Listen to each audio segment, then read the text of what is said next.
Okay, so this is part 2 of our video if your site conversion rate is less than 5%. In the first video, I shared few tactics that you can implement to help you improve your site conversion rate. In this video, I'm gonna finish the rest of the tactics. And as I promised, I've kept my best tactic, the one that you can implement right away, and you should implement every week until the end. So make sure that you watch the video through. Hello everyone, this is Khalid from Invesp. This channel is about helping you improve your site conversion rate and make more money online. Now, we do that by sharing the best tips, tactics, and strategies that will help you do so. If you are new to the channel, please make sure that you subscribe. If you have any questions or comments, please leave them below. Let's jump right in.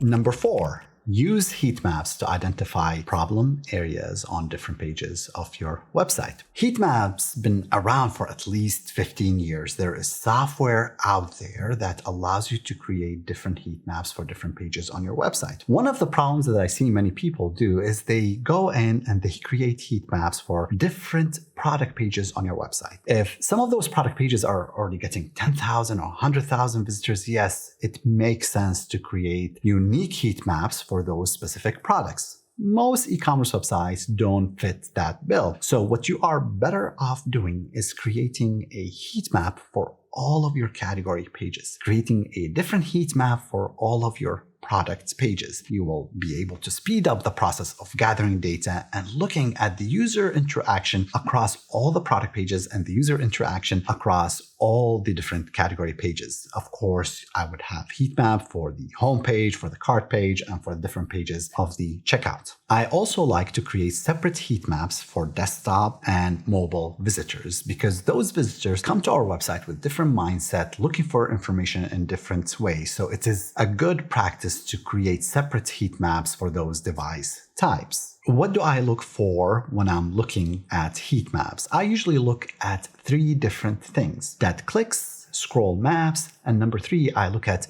mouse movement around the page. Let's take a look at each one of those. When it comes to that clicks, this is where you see people constantly clicking on a specific area of the page where there is nothing happening. So your visitors are expecting a particular area to have a certain interaction and they're clicking on it. And of course, because you don't have anything programmed there, nothing is happening. The heat map is telling you that a good number of the visitors are expecting a certain action in that area. So this is what we call a dead click. If you notice that you have dead clicks, you want to go back and you think to yourself, well, okay, so people are clicking over here. Maybe they are clicking on images. They're expecting these images to either expand, or maybe they're expecting when they click on this area that we take them to a different portion of the page or a different portion of the website. Identify dead clicks and fix them right away. The second thing that I look at when it comes to heat maps is what I call scroll maps. How further down the page are people are scrolling? Many designers, many marketers like to include a ton of information on web pages. And what that means is that if people don't scroll to the bottom of the page, they are missing some of that information. So you want to look how further down the page are visitors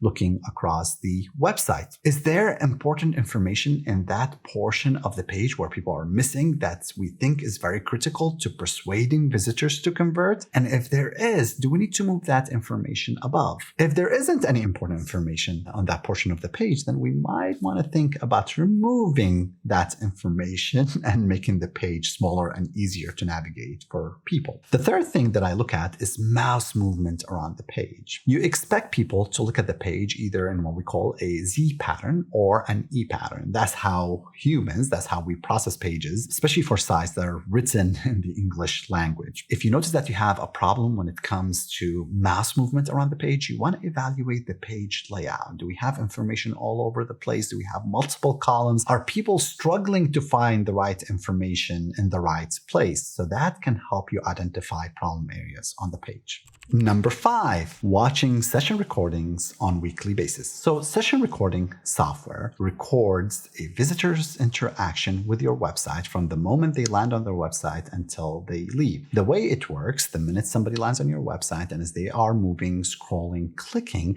all that information is sent to the session recording software, and the session recording software uses that. It lays it out on top of your page, and you're able to watch the recordings of these sessions. There is session recording software out there that will allow you to record every visitor who comes to your website. So if you have 100,000 visitors, you'll end up with 100,000 recordings that you can watch. Warning over here, don't do that, because it is overwhelming to watch 100 or 200 sessions every week, let alone 100,000 sessions. It's an absolute waste of time. What I would want to do is I want to record sessions on weekly basis. So I would turn on the software, record some sessions anywhere between 500 to 1,000, and then I will commit to watching a certain number of sessions every week. At a minimum, you want to watch 10 sessions for each one of the critical pages that you have on your website. So I would watch 10 sessions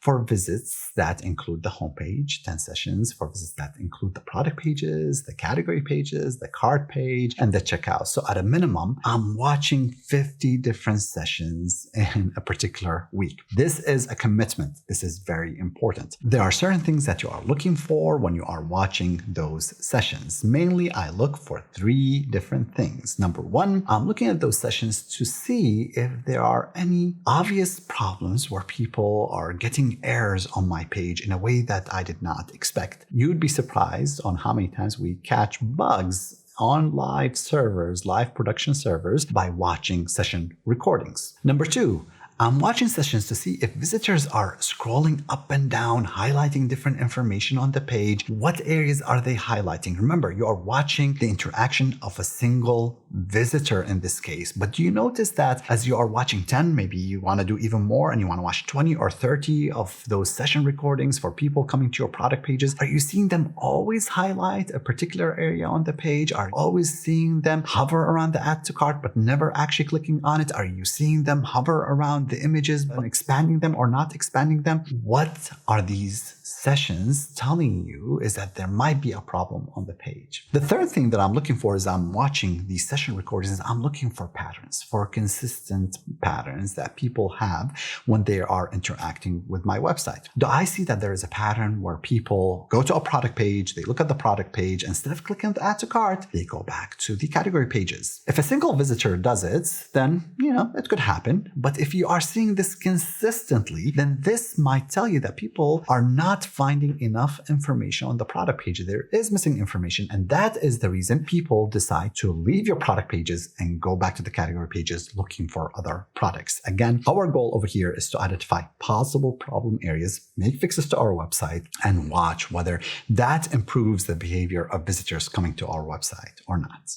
Number 6, use online polling or on-site polling to ask your visitors why they choose to leave your website. There are different types of polls that you can use to ask visitors coming to your website, different types of questions. Your goal is to identify why people are coming to your website, what is stopping them from converting, and for those who converted, what actually convinced them, what persuaded them to convert.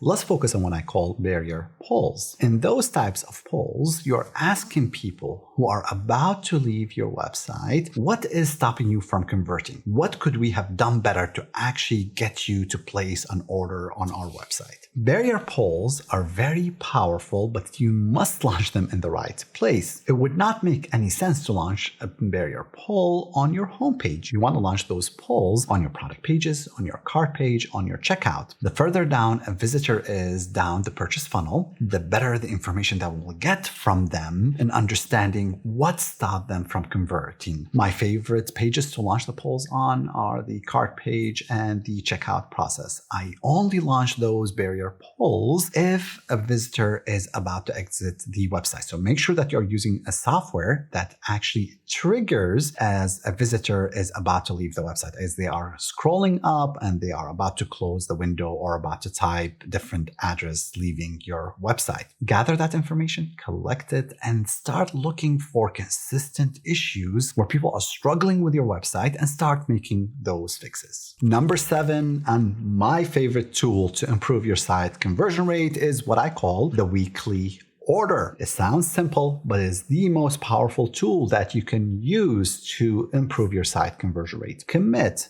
to placing a weekly live order with your website away from everybody. So how do we do this? Let's say that we are running ads on Facebook. Let's say that we are running ads on Google search. What you do, you bring up your desktop, you bring up your mobile device, you either go to your ad or you do the search in Google and you click on the ad. Again, you want to do this on your desktop and you want to do this on your mobile device. Then you want to go through the whole purchase funnel. Do it manually and actually go through the full process. Don't try and say, you know what, I already know the process. You will be amazed how many bugs, how many issues, how many usability problems that you will see on your site as you are going through this process of placing the weekly order. For every company that we work with, we do the weekly orders and we're always surprised because some designers, some developers, somebody thought that, well, I'm going to make a minor tweak. And instead of helping you improve your site conversion rate and capture more orders, what they end up doing is throwing a barrier in the way of the visitor and stopping people from converting. So there you go. That is the 7 methods. If you are looking for more methods and strategies to improve your site conversion rate, or if you have specific questions, please leave them in the comment. And as usual, please like and subscribe.